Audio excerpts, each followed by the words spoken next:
The title's called Switch. We've actually studied the habits, belief, mindsets, and behaviors of those classified as wealthy. Yeah. Now, in studying those, we found what they do with their money is actually completely different to the majority of Canadians.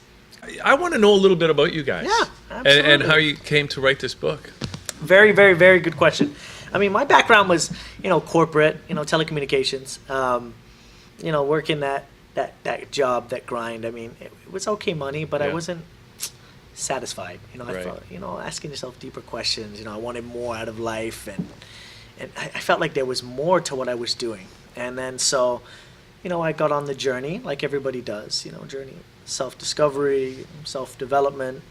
Studied a lot of personal development myself, and that really just led me to believe that I want to live a better quality of life than what I was currently living. And I was seeing other people doing it, and I said, well, hey, if they're doing it, why can't I? And the only reason why I wasn't is because I was missing certain tools. I didn't have certain tools and resources that I knew how to apply. Okay, if that's the goal, then what are the steps we need to do in order to get there?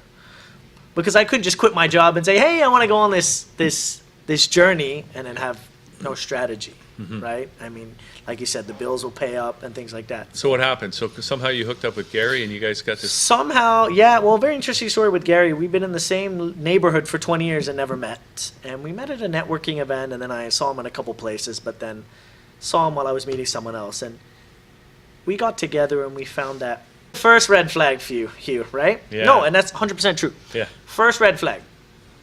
From the age of 0 to I graduated university, okay, how much did I learn about finance? How much of the topic of finance is taught in school? None. Hardly. 0. And we can say a harsh 0, Yeah. right? One of the key things that most Canadians are doing is that they are looking at certain places to get their financial education. They've been reliant on certain government and financial institutions and following their strategy, as opposed to looking at, the 5%, the people that they want to model, they're wealthy, and look at, hey, what are they doing? Why are they experiencing a different quality of life? Why is it that they're happy, productive? They're just living a totally different life. Why not model that group and do what they're doing, right? Instead of following. You see, in society, we follow this herd mentality. It's kind of interesting, right? We just because someone else is doing it, we're doing it. And we follow the crowd. We've been doing this from the age of, when we're kids, right? You're in school, you want to be like the kids, so what do? You dress like the kids, you talk, you walk, you act like them, right? But now in adulthood, we're pretty much adopting the same principles, and we're not stopping to really asking the question, why are we doing it? So that's all we're doing, is just really showing Canadians two paths. Okay, so you guys basically did some research and you studied what the most successful people Well, are not doing, most successful. We study what wealthy people are Okay, doing. wealthy people. Okay. Now, there's a difference between rich and wealthy, which I think Gary was explaining about. Do you want to define that for us? Yeah, absolutely. So rich people are people that have, an abundance of money. They have lots of money at their disposal, right? A wealthy person, however, they have created the monthly cash flow and have created it predictably and consistently to cover their lifestyle needs and have provided them the time freedom they want.